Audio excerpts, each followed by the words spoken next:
and within a 1 year period, I had moved my wife and two little girls 5 times.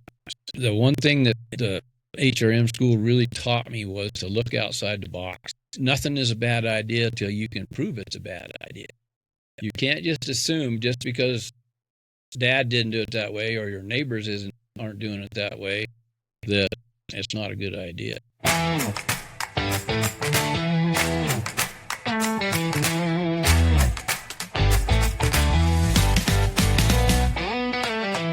Hey there, and welcome to From the Ground Up Show, the show where we encourage and inspire the next generation of free-thinking leaders by telling the stories of those that have been there, done that, and are still getting it done, building a life that they love with their hearts, their hands, and their hustle.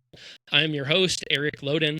If you guys are enjoying the content, help me out. Like, share, follow, subscribe on all the social media platforms.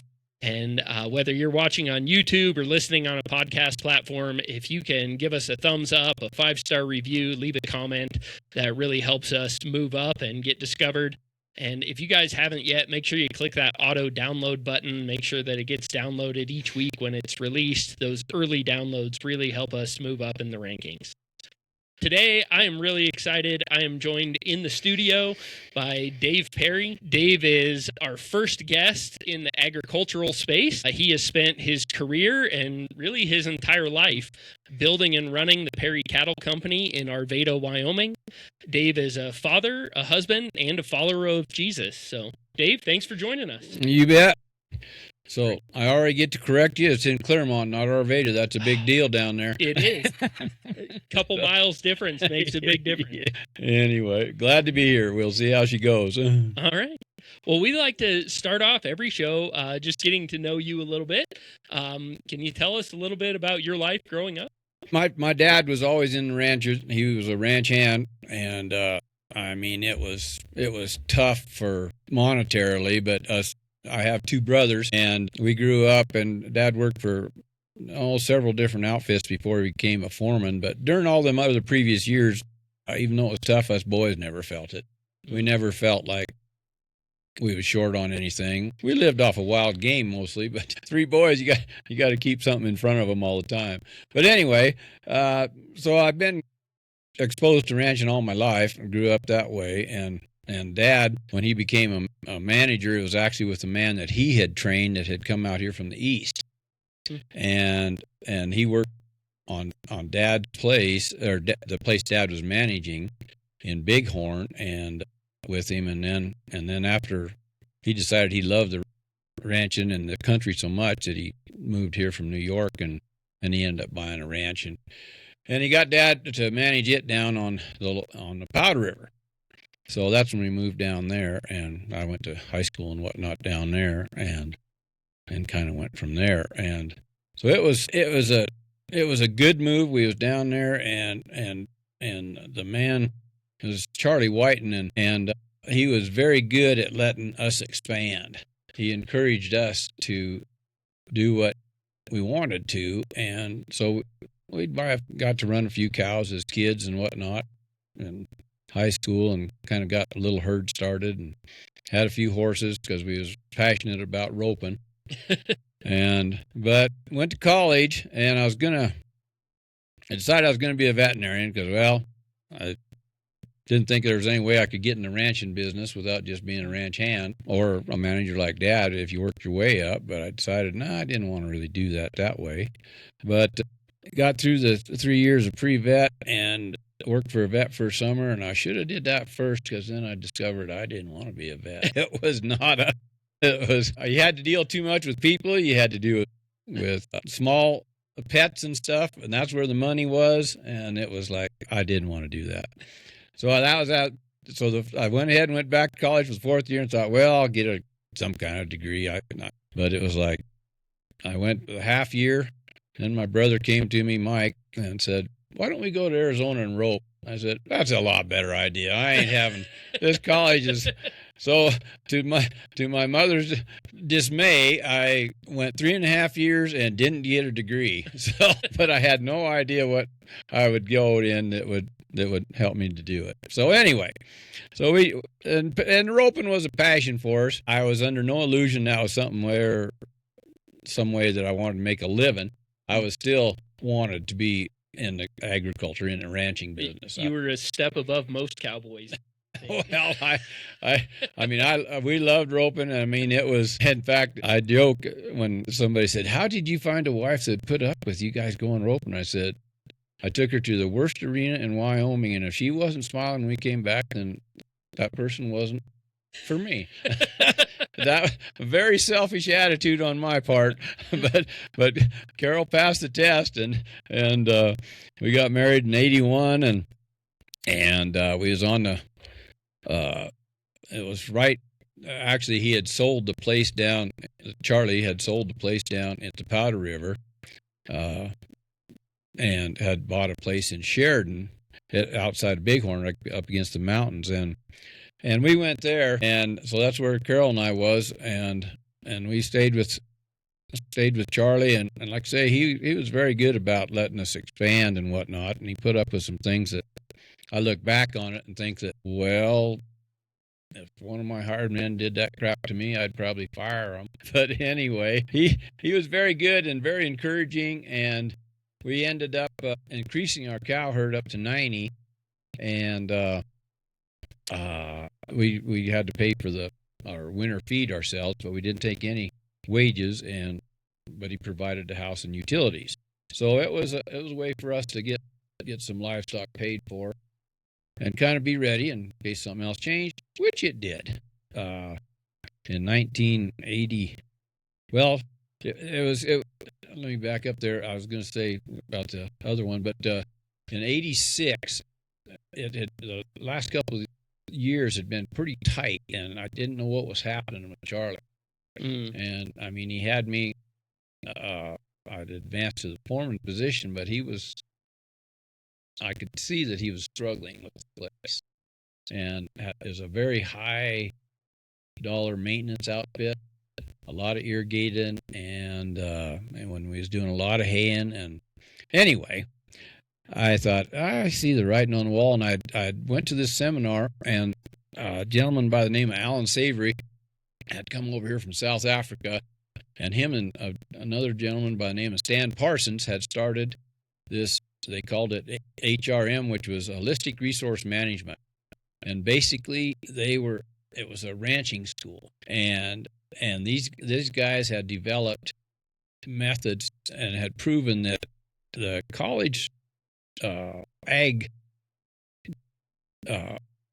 departments that was in at the time were wrong in the way that they wanted to manage grass, and it's a whole issue of time and whatnot, and they had time and time again been able to increase it substantially, and sometimes up to double, if not more, of your carrying capacity. Wow. So I thought, well, if Charlie does not stay in the ranching business, I need to know how to do this so that I can survive. And so I told him, I said, I'd like to have a week off. I'm going to go down to Albuquerque to this school. I said, and see about it. Well, Charlie had seen some of it too, and he said, I'm going to go with you. I said, okay. Well, that was good, because then he paid for it. So anyway, we went down there, and it changed both of us immensely, because not only was it on land management, it was also people management and the finances, tying all that together in a big picture, as opposed to just focusing on one area. You know, people, you get focused on just the people aspect of it, then you lose track of your finances, or you get focused on just the finances, and then you're there by yourself because people don't want to hang around you. So anyway, we come back, and he was also on fire, and we sat down, and he showed me his finances on the place, and he was in a wreck. It was not good. And we brainstormed, and actually my brother had went down with us, and we just loaded up a Suburban. So we was brainstorming on what to do, and it was come up with some different ideas, and he had been doing a lot of haying and selling hay, and it was a losing proposition. I mean, machinery was super expensive. Hay was not that high. It was the wrong end of things. And we calculated up what we could do with the cows, and we ended up coming up with a plan where we was going to divide up the irrigated meadows. He had, like, I don't know, there must have been 800 irrigated meadows there, I think, and 800 acres of irrigated meadows, and plus he had some dry land, and decided to push it to the max because he's in such a tough thing. And we went out and bought 800 cows, and we was putting it on there. The trouble is, we had the meadows in such good shape with the alfalfa that it was hard to manage it properly, and we thought we had some anti-bloat things and stuff, but we didn't, and we got in a heck of a wreck, and we lost like 80 cows that summer, and it was tough. But that fall, the FDIC came in and shut down the bank that had his note. So I don't know if you're familiar with what happens then, but most of the time they just foreclose on you. Huh. But he had those cows, and so he had the assets, and we had a plan still. Even though we'd lost those cows, it was still, this was hard for people to believe. That fall, we made more money even with that massive loss. A 10% loss is unheard of, unless you're something. But we made more money for the place than he did when he was selling hay. And I mean, and that looked good to the FDIC. And I mean, we had to go through that whole next year. They had control of everything. I mean, you had your money automatically went to them. So I got the most intense financial planning and negotiating I've ever had in my life. We was leasing grass from different people, and by then we had the meadows straightened out, so we was able to get that kind of going too. But we leased some grass, and if we bought anything, always we had to have them write it as a lien against us. So we actually had the paper that we had a lawyer write up for us, so that when we sold any bunch of calves or anything, these guys would come in, and the guy that we sold to had to write a check to every one of them. Otherwise, they could be out of money, or I don't know if they'd ever get paid, because it was operating out of Denver. I mean, it was crazy. Anyhow, that was kind of like I say, that was a year and a half of extreme intense thing, and we got it. He got it all negotiated with them finally, and pulled out of that, and we went and had a good plan, and everything was going pretty good, and some other things had happened, and he had some grass come up, and we was working on that and go back and forth, and I was all excited, and I was looking at it, and I thought, I'm going to be able to expand here pretty good. And then some big money came in, and they really wanted that place, and Charlie thought, I can get out of this and just retire. That's what he did in 1989, and it caused a lot of turmoil. I had the cows mostly paid for. I had 100 head at that time, and so we was able to survive on that. And then Carol was she had went and was teaching, and that was a very helpful thing to keep us afloat. That second check, my uncle always said, marrying a school teacher is a good idea, Dave. It's like having 100 head of cows paid for.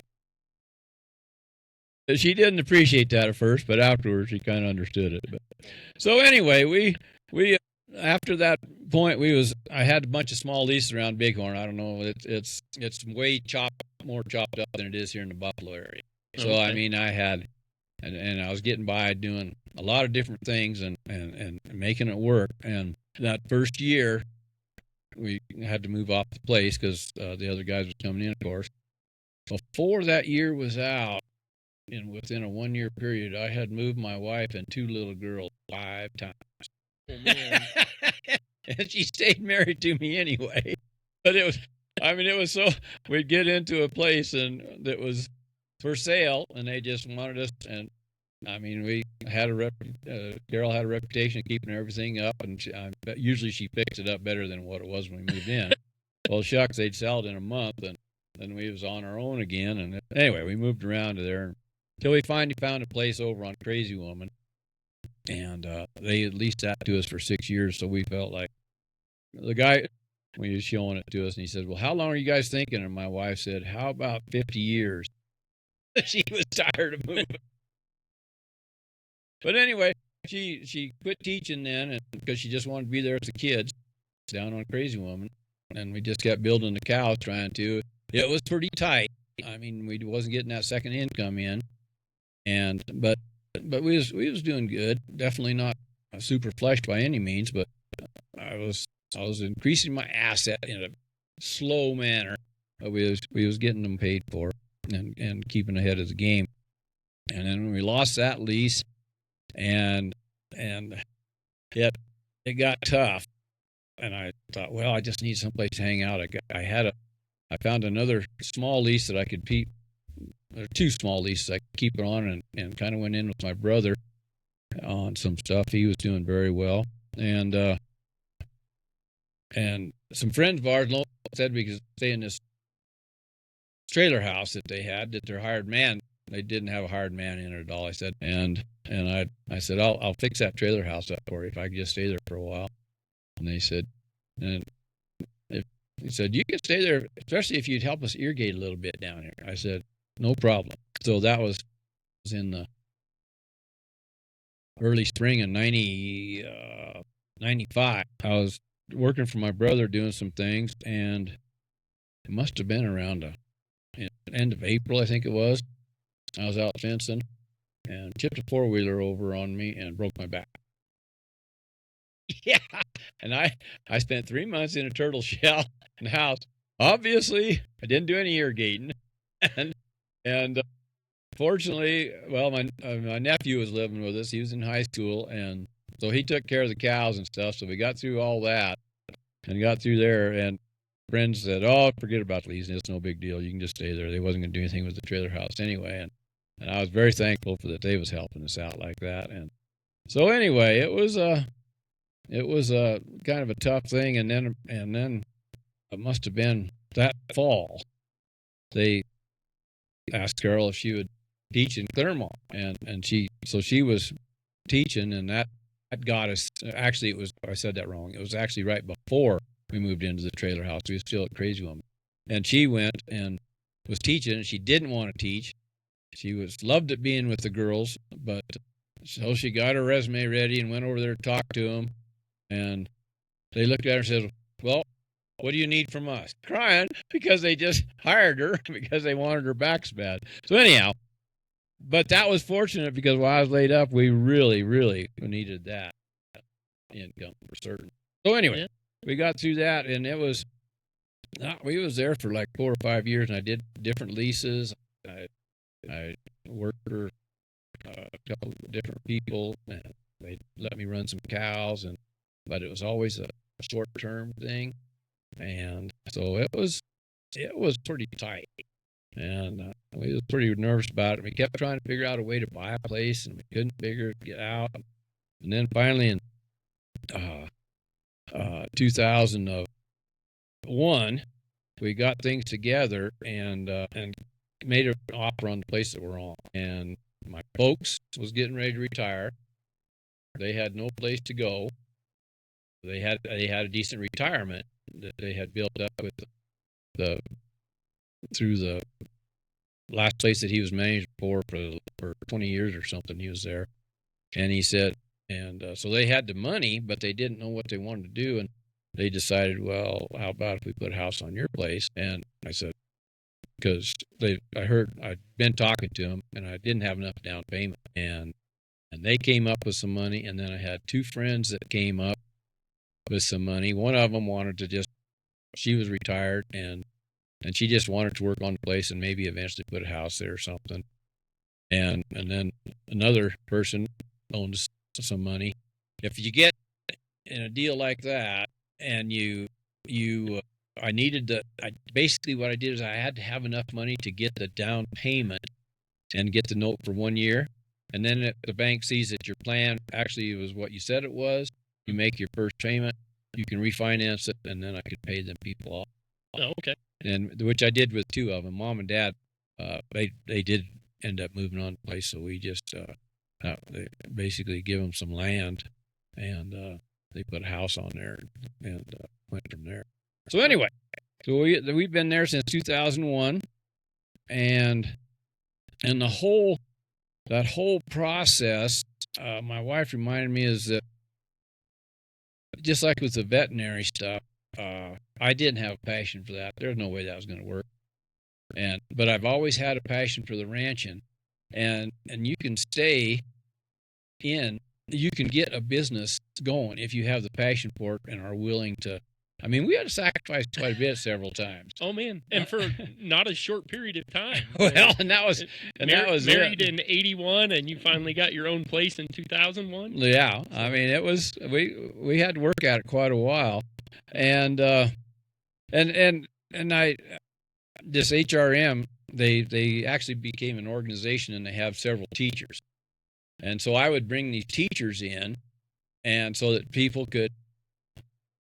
And then just have friends come, ranchers, whoever was interested. I usually had around 20 people at a time, and I don't know, I did that like 5 times, I think, or 6 times. And I always, people, different times, there's always an excuse. Well, it's hard to get into the ranching now. They said the interest rates are too high. It costs 10% to buy land, and or to do anything. And I said, Carol and I in 82 got our first 20 cows, and we had to get a note for them, and we did at 22%. Thank you, Jimmy Carter. That was in the 80s, and that was rough. And I mean, so when they tell me that, well, the interest rates are too high, I can't do that. Well, you aren't determined to do that. I mean, just like when I was talking about when we had to come up with the down payment for the notes and stuff, we had to do that in order to. I mean, we had to get creative in order to get that done. Yeah. And all that time, from the time that Carol and I was married, we had the one thing that the HRM school really taught me was to look outside the box. Nothing is a bad idea till you can prove it's a bad idea. You can't just assume just because Dad didn't do it that way or your neighbors aren't doing it that way that it's not a good idea. That's good. And nothing is a good idea until you can prove it's a bad idea, or nothing is a bad idea until you can prove it's a bad idea. I like it. Exactly, because and I mean fortunately we had a banker that kind of had watched us and everything. She was actually in that bank that went down. And then she went to work at another bank, and we stayed with her, and she knew what we did. And another thing that we did is the school had taught us to make sure you had your cash flows and everything up to date at all the time. Mm-hmm. You know, I mean, that's to some people that seems kind of ridiculous to even have to say it, but it's amazing how many people have all their stuff in a box someplace, or receipts or whatever. Yeah. And so anyway, we was able to go to the bank, and we'd show them the plan. I mean, it was always there for quite a while. We didn't have a lot of equity, and I mean, we come through a couple snowstorms, or a couple bad times. One of them was a snowstorm, and one of them was when we lost the lease, and I broke my back at the same time, and it was almost like starting over. Yeah. I mean, it was close. I mean, I had a few cows paid for, but it wasn't. I mean, the sales we made was to survive, not to expand. You get a bit different price when you have to sell to eat versus holding on until the price is right. Yeah, exactly. And the whole thing there, you know, thinking outside the box. One of the things that we experimented with, even when we was. Not experiment so much, but it was kind of experimenting with the alfalfa meadows and stuff when we was with Charlie. I mean, even though we was in that wreck, we was able to do so well with so much of that stuff. And by doing them short-term grazing and stuff, and it just changed. And then instead of another thing that I did is that I don't keep replacement heifers. If you're familiar with, you know, you build your cow herd up by keeping your heifer calves, and then it takes 2 years before you get the first calf out of them. So you got quite a little money in them. And and I needed to change money faster than that. So I did not keep any replacement heifers, and I was buying cows. And when we got like on this place that we're on, and I went to the bank with my plan, and I had already showed them that I could do it. And I bought a lot of cows, refer to them as last calf heifers. They got one more year maybe, but they got a calf in their belly, and we would run them and then sell the cow and the calf in the fall. And then I would start all over again. And you could pick them up usually quite a little cheaper. And a lot of times I would buy them and they wasn't in that good a shape, because like if they come out of, say, KC country or something, you know, it's dry, hard and dry down there, and you'd get those cows that was 10 years old and they'd be fairly thin, and I would bring them and I would have those irrigated meadows to throw them on, and the cows would gain, so they would actually become worth more. And then I'd have the calf also, so I'd have a cow that was actually worth more than what I paid for her, as well as the calf. Oh wow! So that was what enabled us to do that, and it's always interesting. I've never lived close to a highway like we did when we bought this place. Everybody sees what we're doing. So, and it was not traditional. And I mean, we got 500 irrigated acres down there, and there's only 330 dry land. So, I mean, to run cows, you had to use irrigated.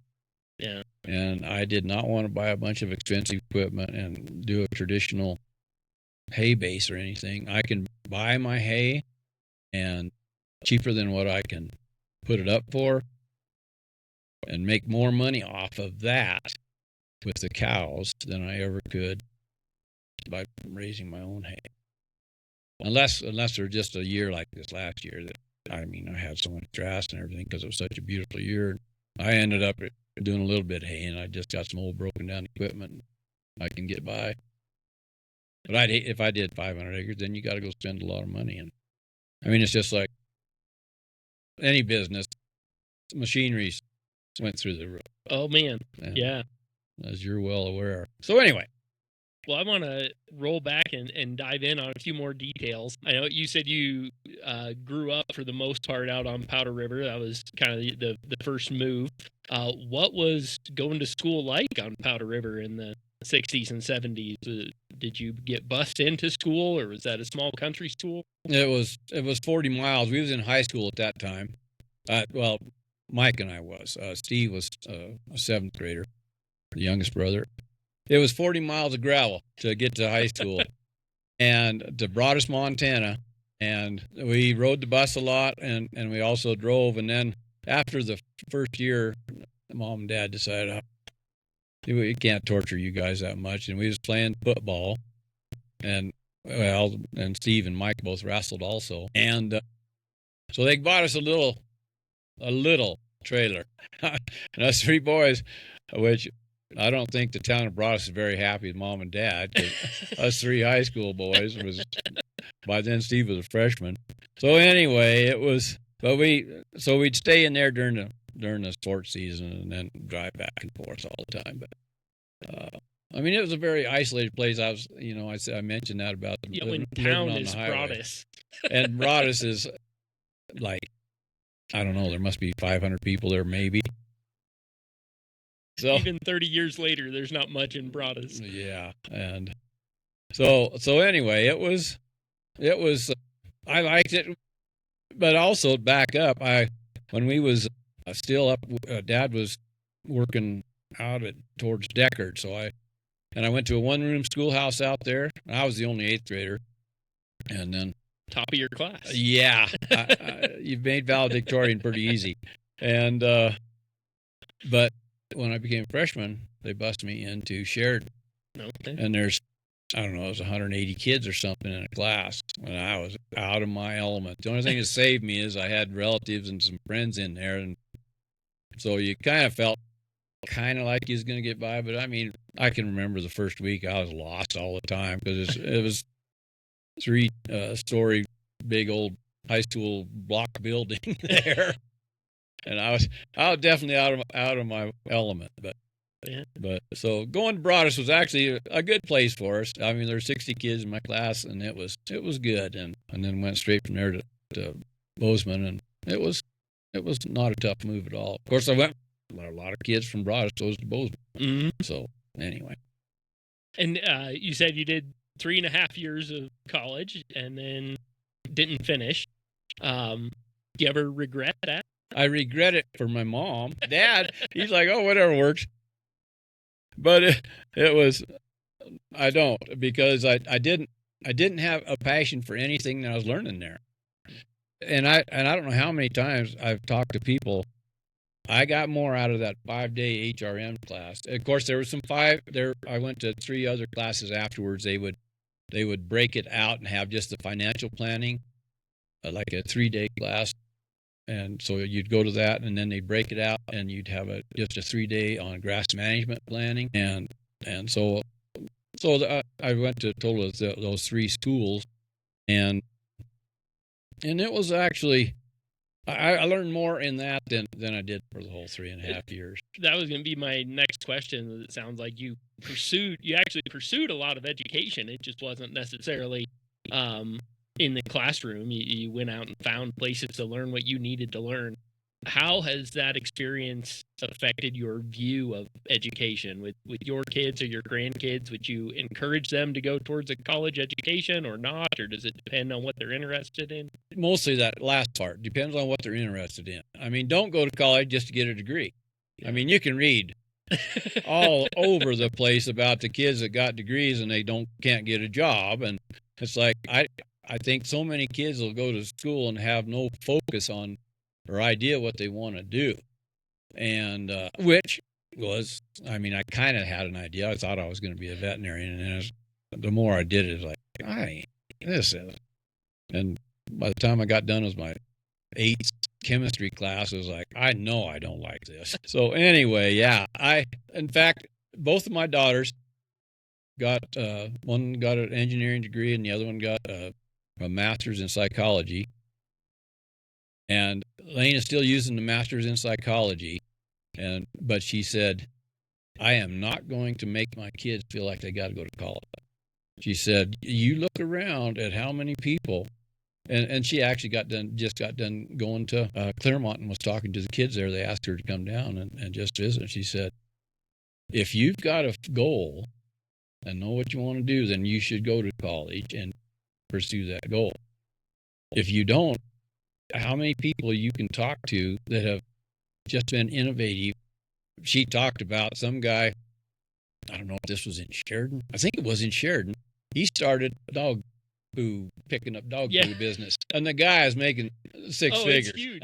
Yeah. I mean, they're doing Sheridan and Gillette, and I forget the name of the business, but I mean, it blew up pretty big. It did. And I mean, it's just what you do. And if you're innovative and want to be a businessman, then do that. If you want to work for somebody, there is a ton of money to be made in trade schools and stuff. Mm-hmm. I mean, you look around right now, you can talk to anybody, and there's a shortage on so many things. You can go to trade school for a year, and you're set to go. Yeah. Yeah, I have a pretty similar opinion. Is go to college if you have a specific goal and a plan to get there. Yeah. Whether it's scholarships or if you have somebody funding that for you, or, a really good plan to pay off those student loans. But to just wander into student loan debt without a plan of where you're going and why you're going there is not a good place to be. Right. And my second brother and I both kind of ended up the same deal. We went to school. We kind of thought we had a plan. I mean, Mike was actually going to go into law enforcement, and just because he couldn't think of what else to do, I think. But it was like, and we went there for a while, and it was like both of us like, this ain't what we want to do. This is not it. And so anyway, and I mean, I was good at school and stuff. I mean, I kind of joked around. I said I really didn't want high school to end because then I got to go to work. But it was, I mean, like I say, I was salutatorian in our class, and did good at college. I mean, okay, I had a 3.3, but it was like just there wasn't anything that was clicking. And I mean, I could pass classes and do all right, but half the time I just got tests done, and it was in one year and out the other, and that ain't good either. No. So anyway, so you mentioned, I think you said for a little while, one of your brothers kind of partnered with you and was ranching with you. Are they involved in ranching? Did they stay in the industry? Mike was for quite a while. Of course, Mike. It was so ironic. I mean, he was one of these guys in school that in college. A good friend of mine that's got his degree in engineering. They helped these two guys get through basic algebra, basically. And I mean, he was so happy to get a D, he couldn't stand it. Terrible at math, very good at business. And he started. Mike is the one that had the Perry trailer sale.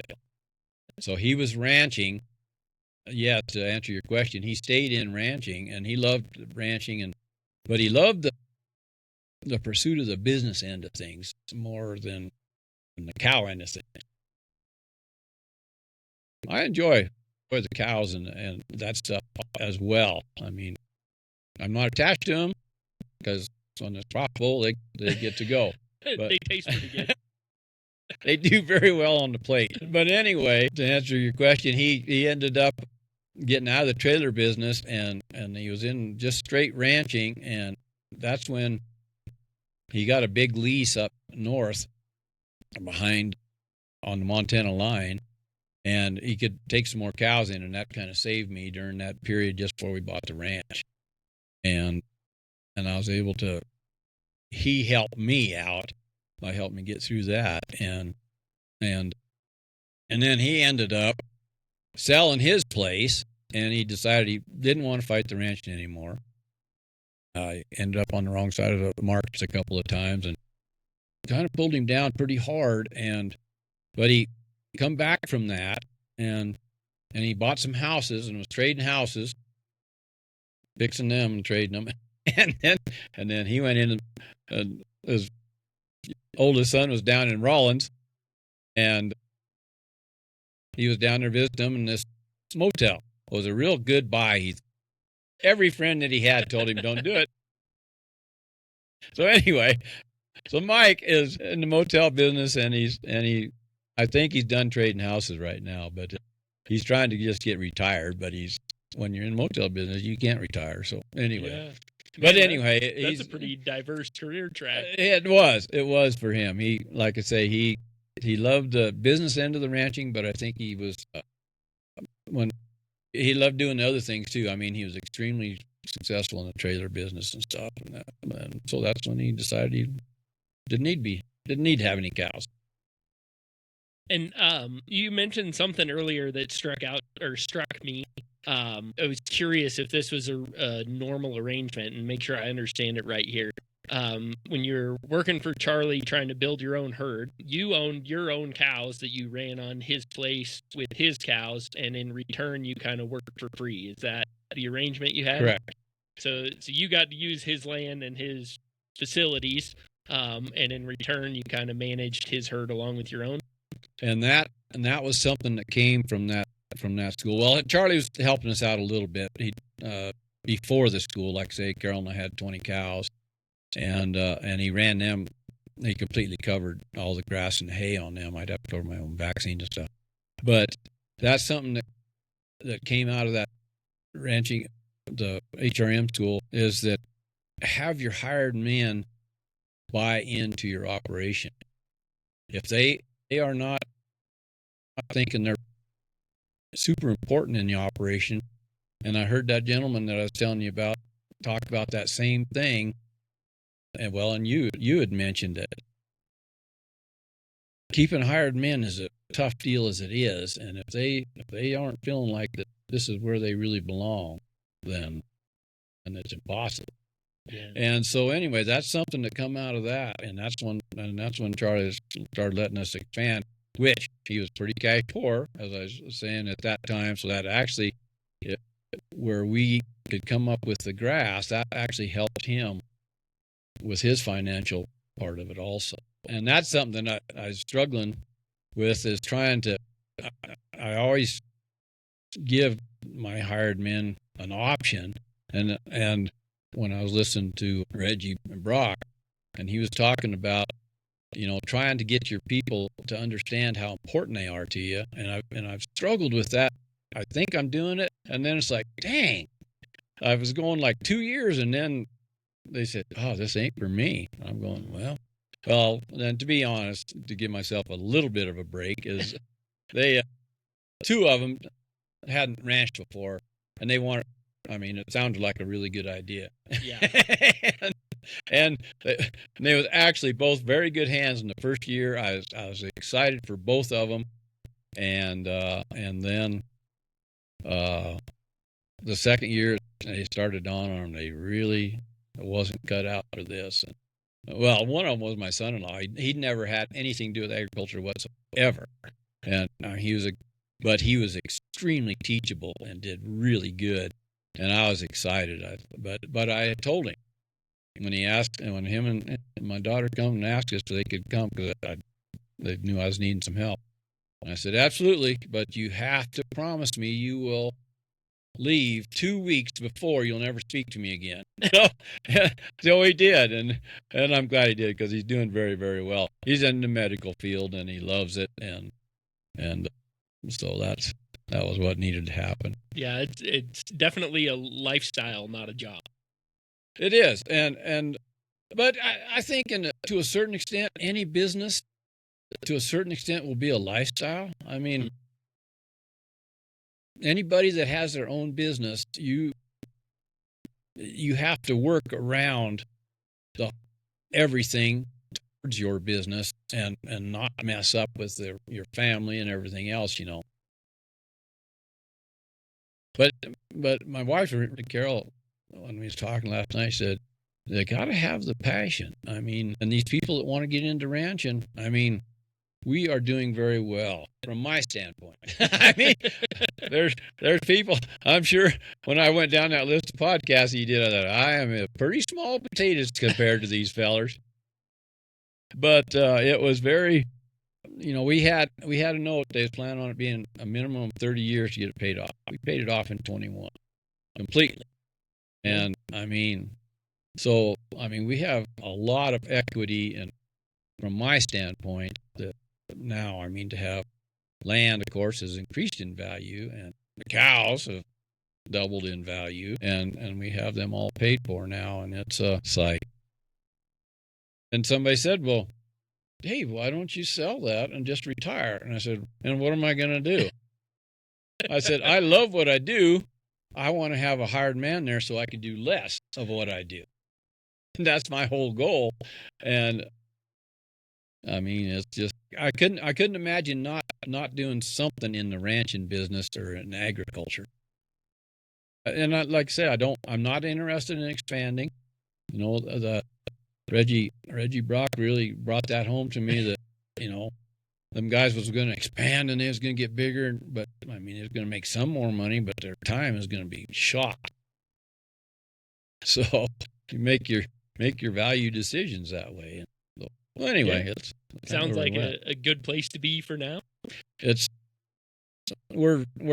We feel very, very blessed. The whole thing, that was something, back in 1990, kind of right before all the real wreck started, I guess, or I had accepted Christ, and from that point on, it was like, okay, my focus is a little bit more towards, not a little bit more, it was a lot more trying to figure out what God wanted me to do, instead of me thinking that I had it all figured out.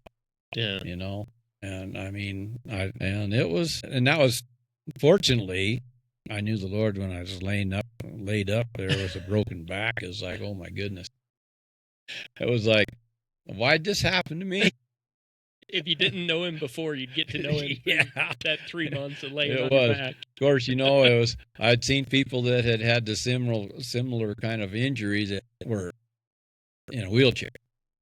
And so I was thankful for that. I was still mobile, and I've come out of it. I have no repercussions from it at all. So that was definitely a God thing in my opinion. So yeah. So anyway, it was I know you mentioned a few times that you've kind of taken a unique approach and done the new thing, the creative thing, rather than the way Granddad and Dad always did it. I know I've talked to some people, especially in other industries, that have tried that and it doesn't work out for them. How do you weigh these new ideas or unique ideas against the way it's always been done? How do you weed out the good ideas from the bad? Well, it wasn't like I was the first one to do it. So all I had to do was just monitor the situation all the time. I mean, like I say, we monitored them dead cows that first year at Charlie's. It was a tough year. I mean, it was the quality of life sucked. It was highly stressful. So that was grazing the alfalfa was obviously a stupid idea. I mean, we couldn't handle the non-bloat. The feed we had for it for non-bloat didn't work enough, I should say.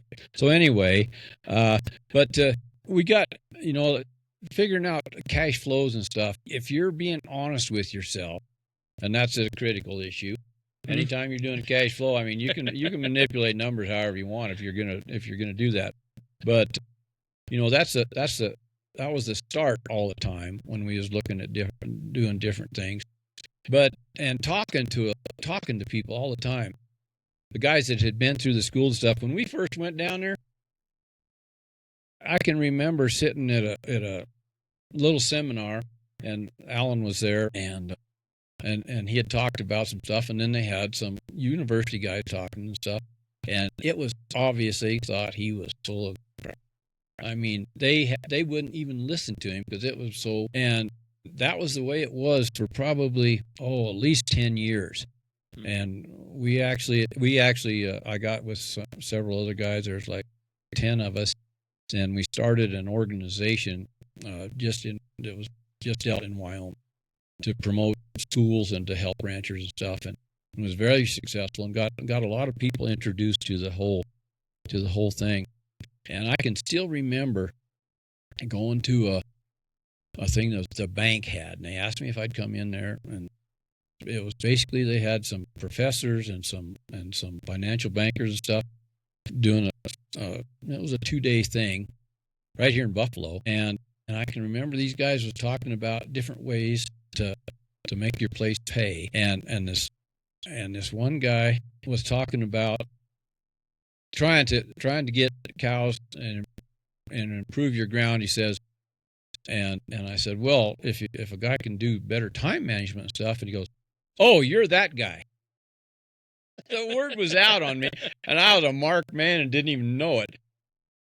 But the ironic thing was they got all done with this, and the last speaker was a university professor, and he went through there, and he was talking about all the things they did on this ranch, like it was their idea, and they had put fences in and divided some, and they were rotating cows through these pastures, and they had improved the water and so on and so forth, and like it was their idea. And he gets all done, and he said, and then in this year they came to it was called WIRE at that time, which was sponsored by the UW, and they came to a WIRE class, and I'm going, these guys was working HRM the whole time, and them boys at the college was monitoring, and they was taking that on as they were the ones that did it. And I'm going, okay, fellers, this is you guys are coyotes.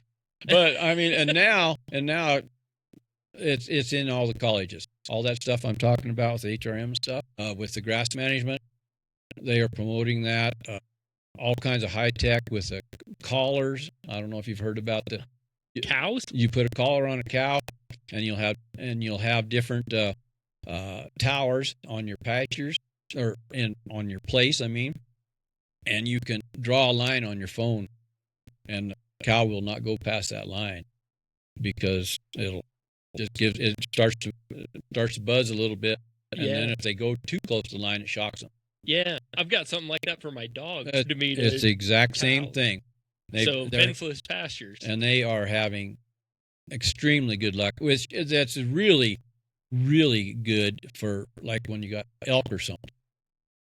Yeah, because I can tearing down your fences. I can run hot wires really cheap. elk can destroy miles of hot wire and nothing flat. Yeah. They do not get trained to hot wire. They just tear it off. But I mean, so that kind of technology, back to your question, I mean, those kind of things you can if you're on the right path and just keep trying to go with it, and the numbers and the time and all that stuff coincide properly. I mean, it's exciting to me because, this is not really a feather in my cap, but it did make me feel really good. When we first moved down there, of course, I brought in 250 cows, and I was grazing the meadows. There was only one meadow that had alfalfa in it, so I hayed it. There was 80 acres, and the rest of them I rotated cows through. I put hot wires up. I don't have elk, fortunately. I mean, I could run one hot wire. And my neighbor down the road, right next to us, was watching it and everything. And like 4 years later, I'd been there for 4 years or something, or 5, and he come and told me, he says, "Yeah, I watched how you was doing that, Dave, and I gave you 2 years before you'd lose it all." And he said, "I am really impressed. You're probably making as much money as anybody in the valley now." And I thought, well, it was interesting, like I say, being on the highway where everybody can see you. It caused a lot of gossip up and down the valley, or a lot of conversation, maybe I should say, not gossip. But anyway, but I thought I was very, very pleased that he noticed that, he was watching it pretty close to see what happened. And it was, so anyhow. Yeah, when you first said something about being on the highway, that never occurred to me, because I'd drive back and forth and never pay attention to what was going on over there. I guess if a rancher has a habit of looking across the fence to see, well, what's he doing there? What's that pasture like? What's going on there? So anyway.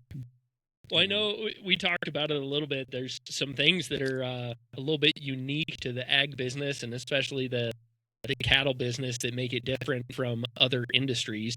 What are some of the difficulties you've noticed running an agricultural business, or especially a cattle business, that maybe other businesses don't have to deal with? I don't know if that's, I mean, every business has their own thing, I think is the way I think you'd have to look at it. The one thing that is different, I mean, you're dealing with live animals, so you got to keep them alive. and so I mean, that's your biggest challenge is keeping them alive and keeping them profitable. But I would compare that to a lot of different businesses. I mean, it's the same. I mean, and you got to keep your equipment going. You got to keep all that stuff going, and to a certain extent. I mean, it isn't like a live animal, but that's probably the biggest thing. And you're always dealing with live organisms. I mean, you're talking about your grass.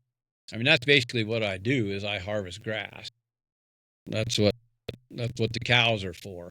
That instead of running a swather over it, I run cows over. Yeah. And the most efficient way to turn plants into meat. There you go. That's my whole goal right there. You summed it up. That's it. But I'm thankful that guys like to hay, and there's a lot of people that are profitable at it for whatever reason. I'd go head to head with them anytime as far as the cash flow about what they could make off that ground, But it's a cost that you pay $250,000 for a swather nowadays. It's nuts. But anyway, fortunately they are, because I buy most of my hay. I put up very little. And I basically just wait a year. Like last year, we had a super good year, and these guys had piles of hay everywhere. And I said, "What do you got to have for it?" I mean, you get it sometimes for half of what it costs if you buy it that same year. And 2-year-old hay, my cows will eat it. They will eat it. So I mean, I can pick it up for that. I mean, a guy can do different things. But that's the same with any businesses. You're looking at where you can save money, where you can turn something that maybe be a loss into a profit. And it's so easy to get, anytime you're dealing with the live stuff too, like you're talking about, it's easy to get caught up in the newest and greatest things. I mean, I don't know how many seminars I've been to for like the vaccines, the newest vaccines, the newest implants, so on and so forth. And I said, if I did everything you guys said, they tell you, well, if you do this, you'll gain X number of pounds, so on and so forth. My calves would weigh 2,000 pounds if all that worked, and obviously it won't, and you can spend a lot of money. Oh yeah. I mean, everybody's trying to sell you something. But back to I think that any businessman has to be careful because there's always somebody wanting to sell. And a lot of it is good. You just have to determine what will work for you. We saw that it was always the labor saving devices, and this piece of equipment will save labor, and like you said, if I bought all of those, these roofs would put themselves on. That's it, exactly. You got to figure out which ones work for you and your guys and your system, and they're not always what they're cracked out to be. And I mean, a lot, like you say, a lot of it is good stuff. And I mean, I don't know how many times they've tried to sell me something to feed, a different way to feed the cows. It'll save you 10-15% of you'll have 10 to 15% less waste on your hay when you feed it. I said, I don't have 10 or 15% to save. I said, they don't leave that much. That ground is bare when my cows get done. So what are you talking about? So anyway, that was interesting too. So. Well, you've had quite a career raising cattle. Are there any specific highs or lows that stand out of maybe the most difficult time, the most difficult season? Well, it was I thank the Lord that my wife stuck with me during them 1 years they were tough. After we was so excited when we come out of the FDIC, and I thought, Charlie, okay, we are going to roll, and this is going to be good, and then he decided, I just want out. The pressure was he was tired of it, which I totally could understand, and so anyway, those years after that, I mean, they was pretty tough there for a couple of years. And then when we got to lease at Crazy Woman, that was actually almost a relief. We loved it down there. We loved the community, but I mean, I was not getting ahead that much. We was doing all right, but we was not. So, but it was when we lost that lease, them 5 years, them were probably the toughest for us of any time we was. But it was an interesting. It was even during then, it was definitely a time of growth with my relationship with my Lord, and trying to figure out what Jesus wanted me to do here. It's like, okay, I'm trying to figure this out, and I said, fine, I'll just work for the rest of my life for $5 an hour. And I tipped over four-wheeler and broke my back. Thank you that I can walk. I will not complain again. Which I failed at that, but it was an interesting time, and and I'm sure you probably went through that highs and lows when we got the ranch bought, and we was so excited. On the one hand, on the other hand, I was scared because I was more debt than I'd ever had in my life, and I mean, I probably had 50 cows paid for when we went into that, and I had to buy some more, and I had the other stuff going on, and it was, in that first year, I mean, I seriously, I was out haying. We had to hay just about everything because I had to lease with my brother at that time, so most of the cows was up on his place up north, and so we was haying, and I was burning the candle at both ends. I honestly was out there. I'd hay during the day, and I had to irrigate, and my girls were to help me. They was at that time a sophomore and a freshman and a sixth grade, and they was doing a lot of the irrigating and stuff in different places for me, and I mean, I was working so hard, and I was house swathing one day after I'd been baling most of the night, and suddenly I said, I gotta stop. I'm just gonna have to lay my head down. I laid my head down and went to sleep. And when I raised up, I had no idea where I was. I could not figure it out. I thought, well, I'll follow this windrow and it'll come to me. I was so rum-dum. It was unbelievable. And I thought, okay, this is getting tough. I got to pay attention better. But what really came home to me was one day, Lane, the youngest, a sixth grader, she had been down doing some flood irrigating, and we had a drought on top of everything else. That's what you want your first year. Yeah. New place. And it had been a drought the year before, so everything was really tight anyway. And her and Aaron had been down irrigating, and Lane come in, and she had wore shorts and a T-shirt because it was so hot. But everywhere that she slapped a deer fly, it was mud smashed on her, whether it was the face or wherever.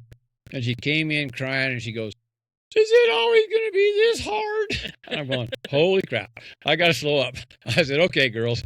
And I got everything shut down, and we went up on the mountain for 2 days just so they could breathe. I'm going to burn them out. And that was a lesson to me that you still have to keep the main thing the main thing. So back to your question about being hard, it was you're juggling what needs to be done with what has to be done, and your family has to be done. I mean, if I'd have messed up there, that would have been a forever sorry moment for a guy, Yeah, that's good. You're juggling what needs to be done with what has to be done. Yeah. I think determining which things fall into which category is where a lot of us get sideways. And it was, we got done that fall and made the payments, had money left over, and it was like the bank was off our case, and I was able to pay them other people. We refinanced and paid it off. And then, I mean, from then on, it was just a matter of paying attention to things. I mean, the opportunity came, must have been in 2006 when the interest rates dropped so much? I can't remember. Yeah, probably about that time. Anyway, and now we refinanced everything. Well, on top of my folks had to up there and they had borrowed the money for their modular that they'd moved in their garage, and I said, "Mom, let's refinance this." She says, "I don't know if I want to do that." I said, "I'll help you. Let's just do that. I mean, it'll save you." And we refinanced it so that it would save them, I think it was like $200 a month or something, which is a pretty good little spending thing for them, And she said, "Well, we can't take it out 30 years. I ain't going to live 30 years. I said, "So what?" Yeah. I said, I'm taking it over if you guys die anyway. So just have this. I mean, it was down to 4%. And I said, just lock it in. It's good. It's a good move. So, I mean, they had it at 7.5 or something at that time. I mean, things like that. You just take an opportunity. I mean, even though things were good right then, it could be better without costing a bunch of time, labor, and not horrible, but additional time and away from what needs to be done. Is there a lesson that you wish you would have learned earlier? I don't know which one I should talk about. I mean that's that whole thing about hindsight being 20/20. There's some of them things that's like, I'm sure that if I'd have worked at it different, I probably could have not had to be, well, moving my wife 5 times. Nobody should have put their wife through that. But in 1 year, somebody's complaining, "I've had to move twice in 3 years." And I'm going, "Oh, whippy dippy." I hate moving. Oh, that's like my least favorite thing. When we bought the house that we're in now, I told my wife that she could pick where she wanted to go, but she better like it because I'm gonna die. You ain't moving again. Well, we got rid of a lot of things. My wife had these 3 barrels. I don't know. They must have been like 30-gallon barrels or something like that, and of her college stuff.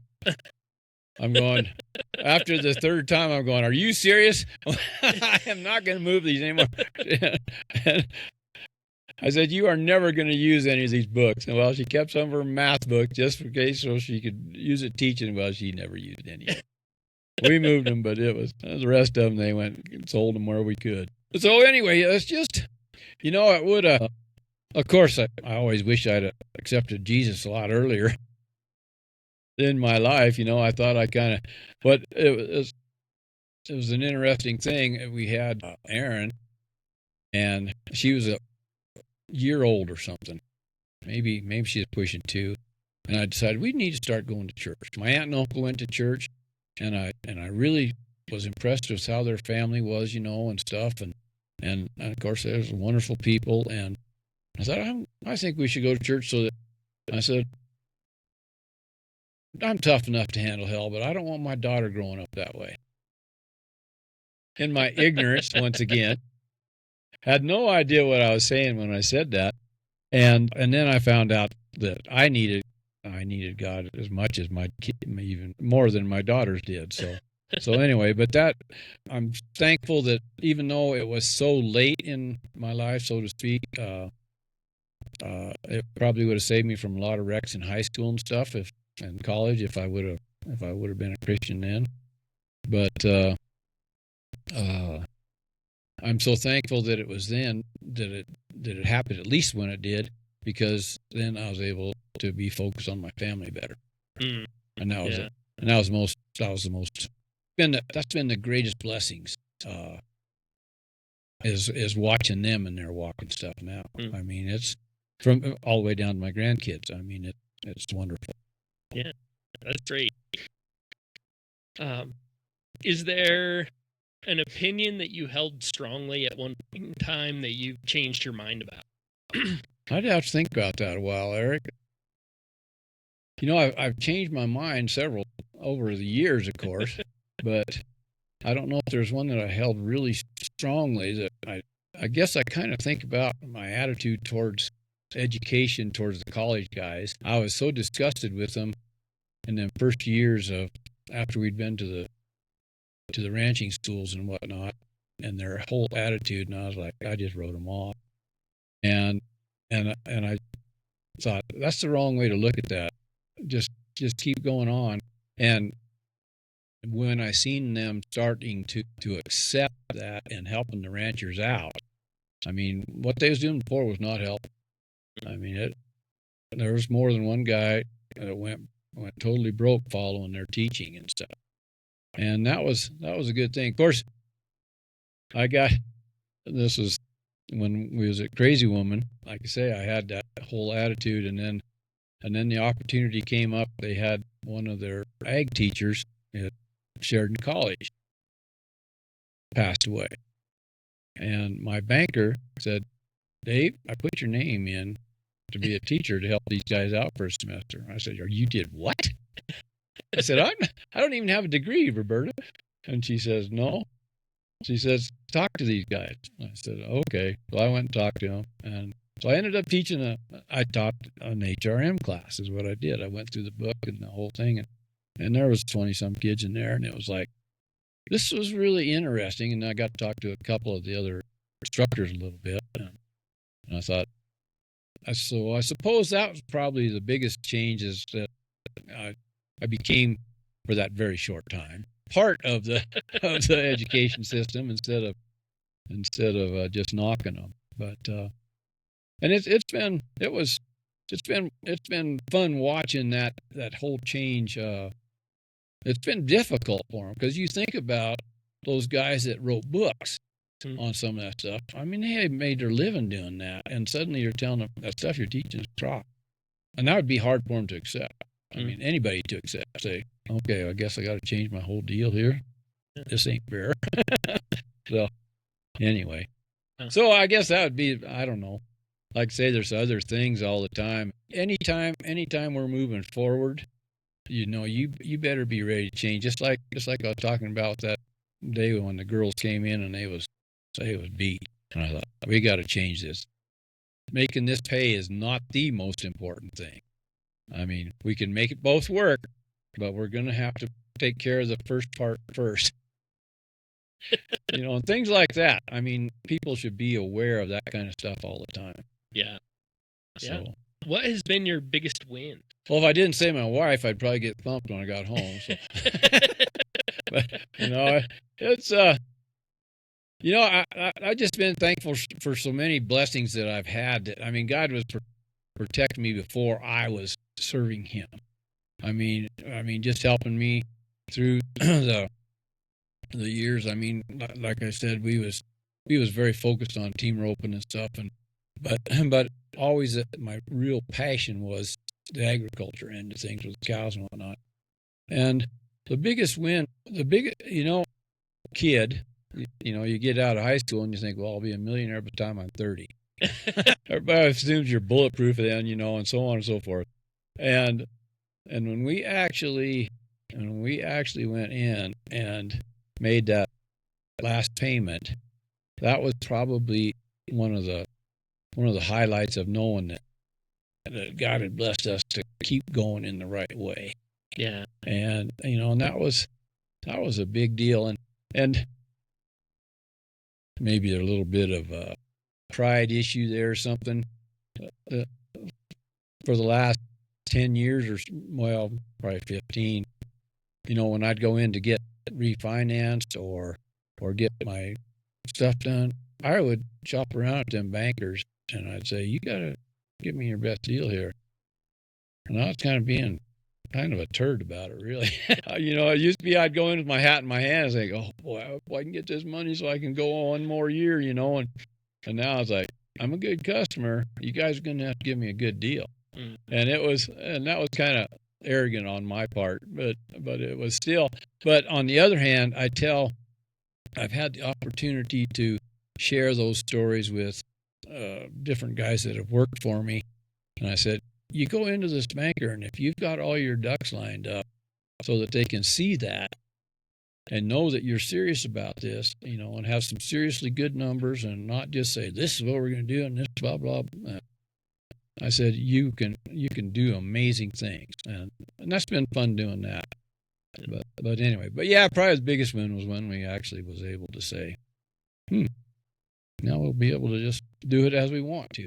Yeah, that's a big turn, not having the bank involved in your business. And I still, we still have the bank, and we got a good relationship with them because I mean, operating loan gets pretty intense in between. And our operation, again, non-traditional. I sell a lot of short-term cows. I wean the calves in August, sell them cows at the sale barn, and end of August, 1st of September. And then I start buying cows, but I don't sell my actual calves until November. So there's a period in there. Suddenly I can have a lot of money out, and a lot of times I'll run out of money, and I can have all I need is a short-term loan for a couple $100,000 or whatever to cover some cows for that period till we sell the calves. And so I am involved with the bank, and I appreciate being able to have a relationship with them. I mean, they're excited because they know they're going to get paid back. So. But they want to keep you as a customer. I mean, I don't know. I think the First National used to call them, or First Northern now, blue ribbon customers or something. I thought, well, I'm a long ways from that when I used to get them letters. but anyway, so. Well, I know, yeah, you've been through some ups and downs, moving 5 times in 1 year, laid up with a broken back. At the same time, you lose all your leases. What is it that motivates you to keep pushing and keep going when things get really hard? Well, I don't. I've had people ask that kind of stuff before, Eric, and it's like, well, what else do you do? Give up? That ain't an option. To me, I mean, that's the way Dad raised us. I mean, you just kept going and figure out, oh, that didn't work. You better figure out what does, and that's what, and like I say, and I keep talking about that passion you feel for what you do, the passion that you have, now, it's varies a lot more. I mean, I still have a passion for ranching, but I have a serious passion for my grandkids, and and watching how my daughters have done, and I have a son-in-law. It just thrills me to watch him. He tries different things, and I going from ranching to the medical field is pretty good. Well, that's a pretty good jump. Well, he was in the medical field already, and then he's thought maybe try the ranching, and then he don't have that passion. But I mean, he's a businessman himself, and just watching him go through that, and it's fun because I mean, he's been successful, and sometimes well, that didn't work out at all. I go, welcome to life. Yeah.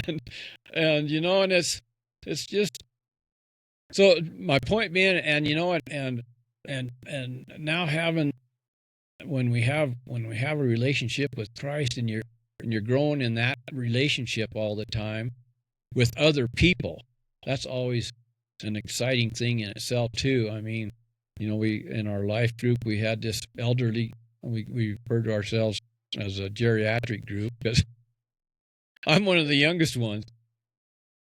Anyway, it's seeing the growth in some of them people has been so exciting. Anytime you get to witness that, I mean, it's easy to see why our pastors they'll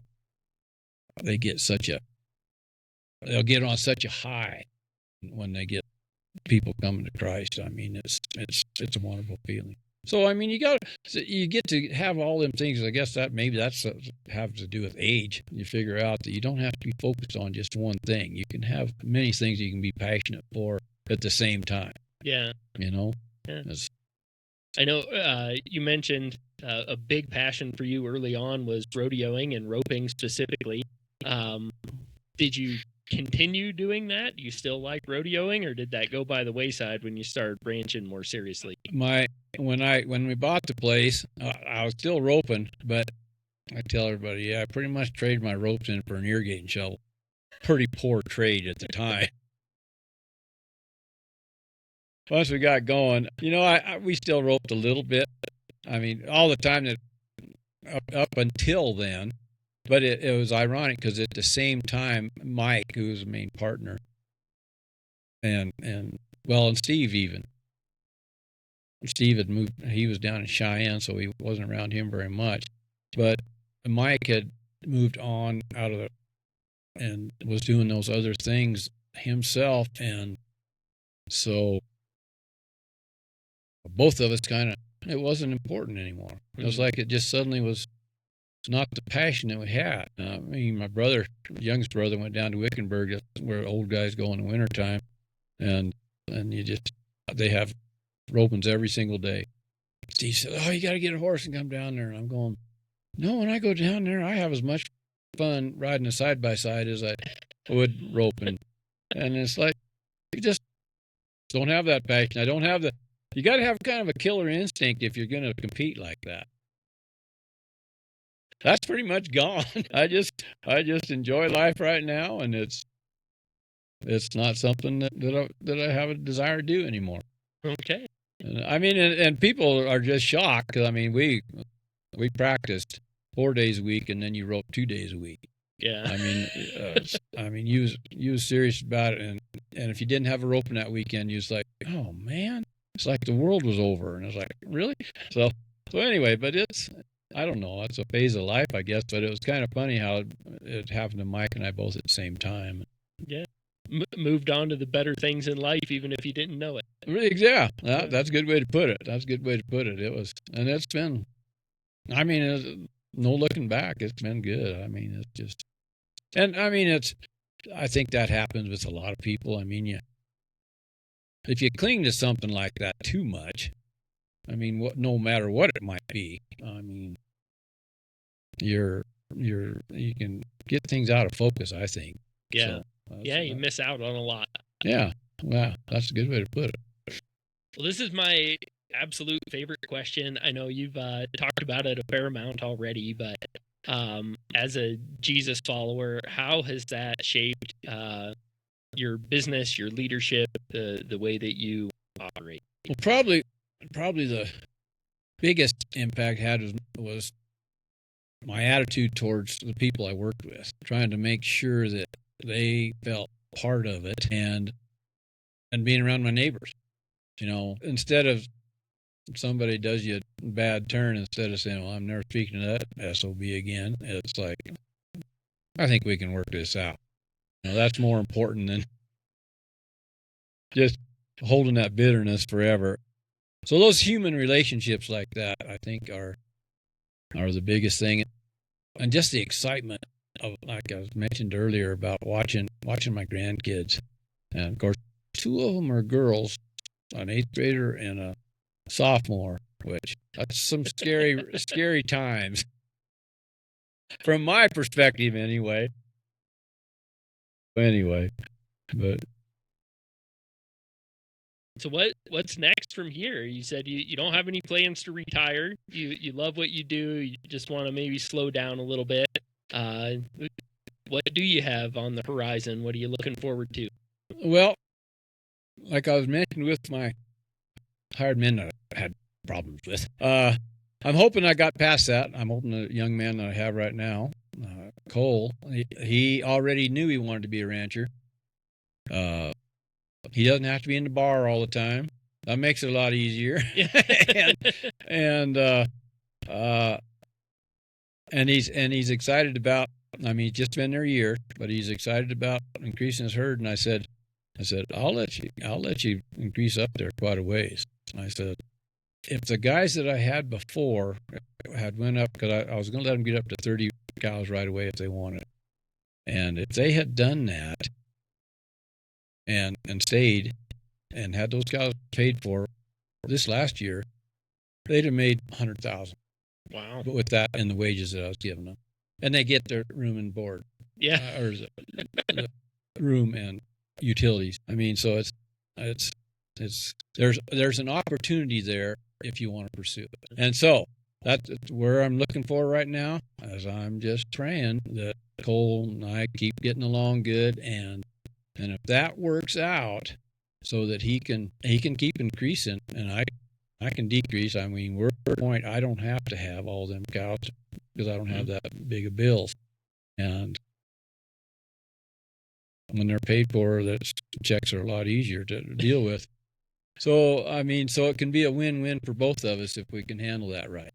Yeah, and that's where I'm at, and I think and like I say, I already tested him out this year. I was gone 3 weeks to Arizona. We was down there, and I just kept checking in. And I said, "How's it going?" And we had a cold spell there, and I said, "How'd you get through there?" He said, "Well, I had a couple hydrants freeze, but I got it handled. Everything's good." I said, "Everything else good?" He goes, "Yep." I said, "Okay, I'll see you in the spring." He said, "You can be all right to grub line that long?" I said, "Well, probably not, but but so anyway, that's kind of my goal.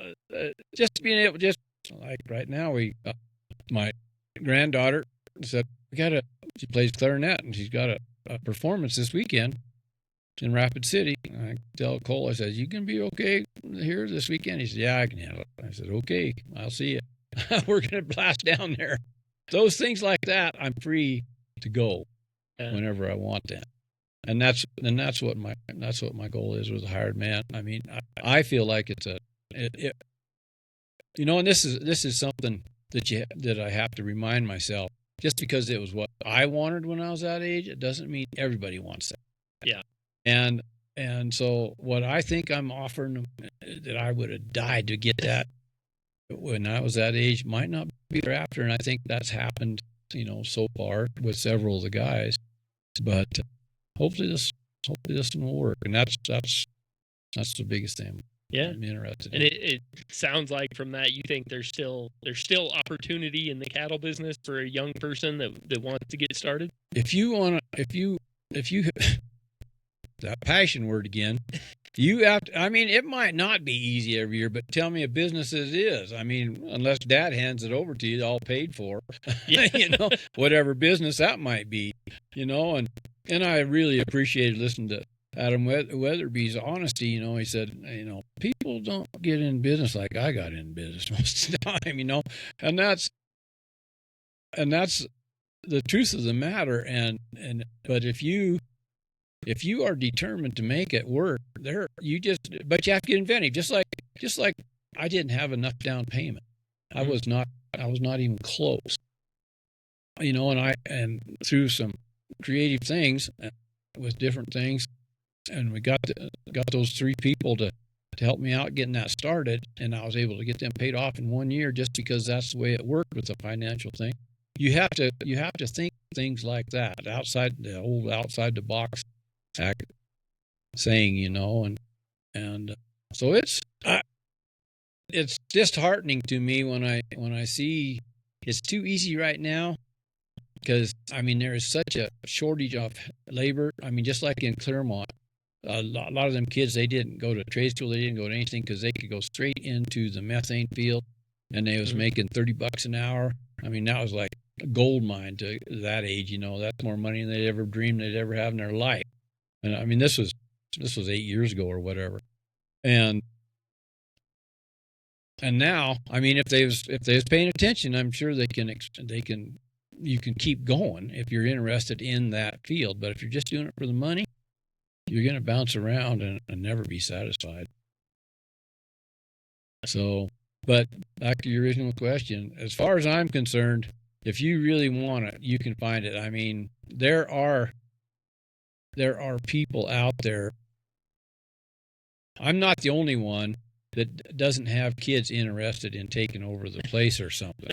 I mean, there's guys, and they might not want to sell. I mean, same thing, but they can't run it themselves either. So, yeah. I mean, you look around, you can find things like that. And it's, and if you come across with a good plan for somebody, I mean, that's what works out so well for my relationship with Charlie, is once we had both been to that school, then we got together and we came up with a plan and that benefited both of us. And that's what I'd encourage anybody that was new to get into it.